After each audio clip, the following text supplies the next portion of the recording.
This is my truck camper.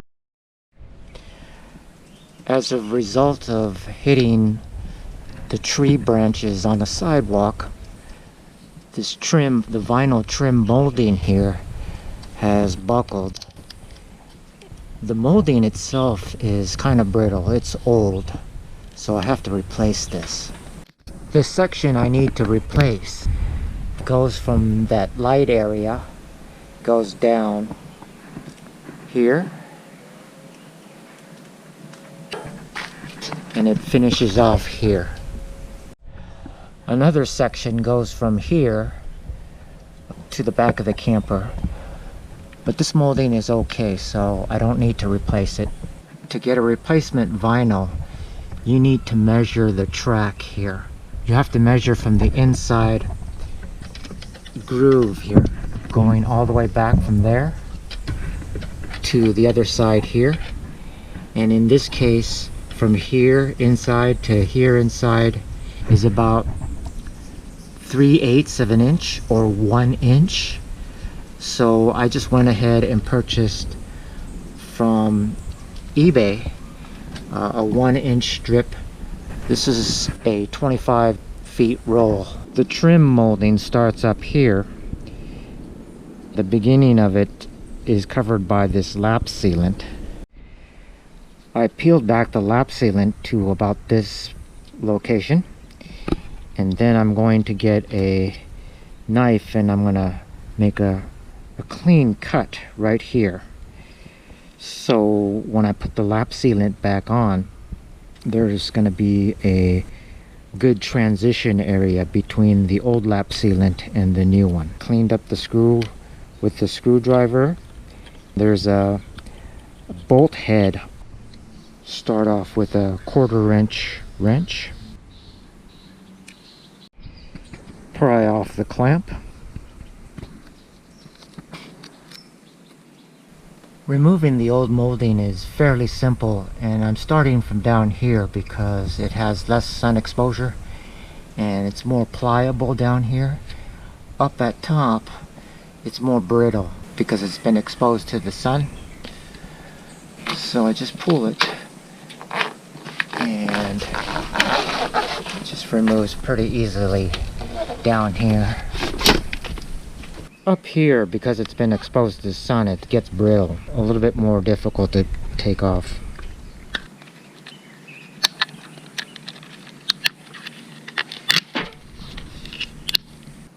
I removed the molding, and now I'm going to take a look here along the edge here, and anywhere it's been bumped in, you got to open up these gaps with the screwdriver.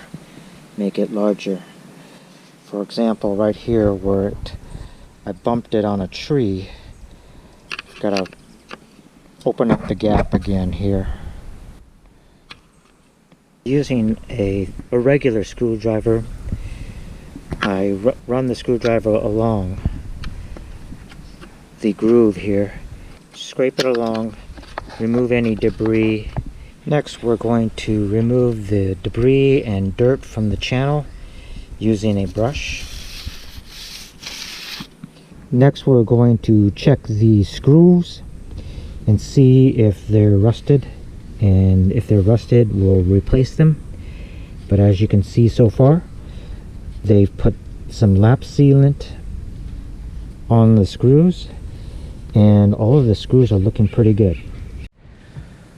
I'm going to now install the molding.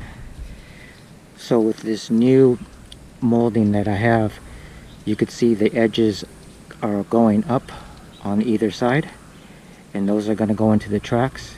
And once we get it into the tracks, it's going to bulge up in this direction outward. We're going to have some excess on the end here, so we'll trim that off later. So what I do here is put in one side first to start off with, and then I tuck in the other side. We got the first part started here, and we tucked in both sides for a short distance, and then we're just going to let the roll go down.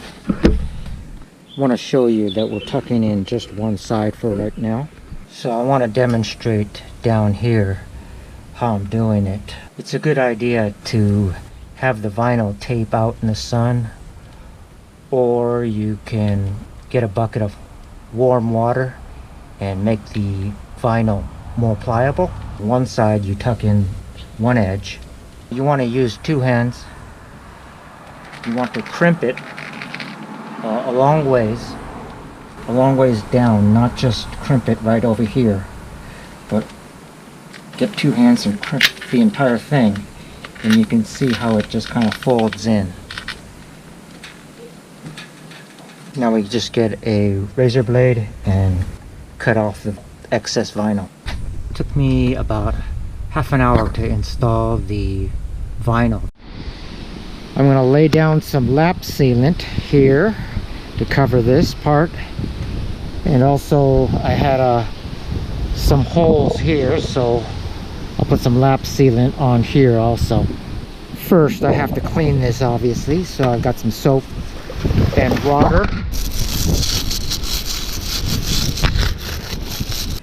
After we clean the area with soap and water, let it dry, and now we're going to clean it again with some isopropyl alcohol.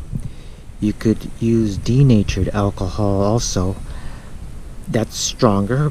It has some additives to make it a little bit more toxic, but I'm just going to use isopropyl alcohol.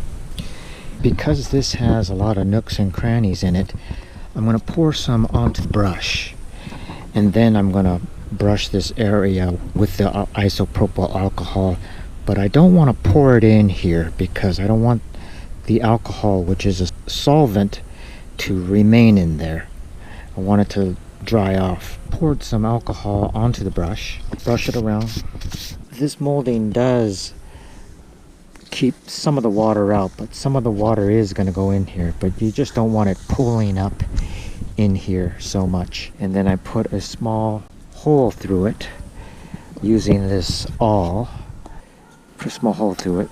The screw that you want to use would have a nut head to it rather than like a screwdriver head, because if you want to take this out and not have it rust, you'll be able to take it out using a wrench, but it might be difficult with a screwdriver if the top is rusted. I'm pressing down as I screw it in.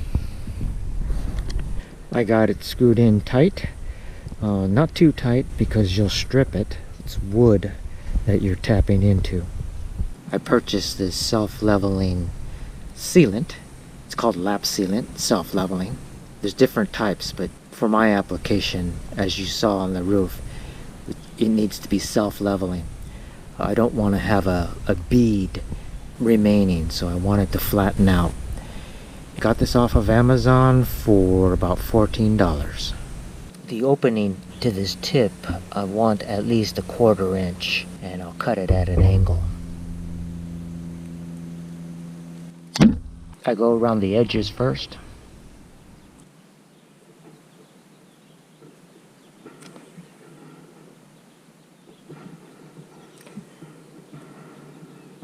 And then I'm going to do like a circular motion.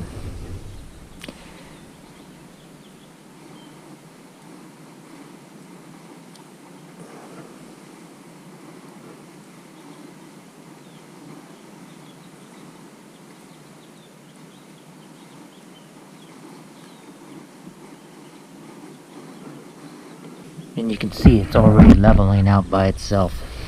The other areas of the lap sealant, there's no cracks here, so I don't really need to do any repair jobs to this.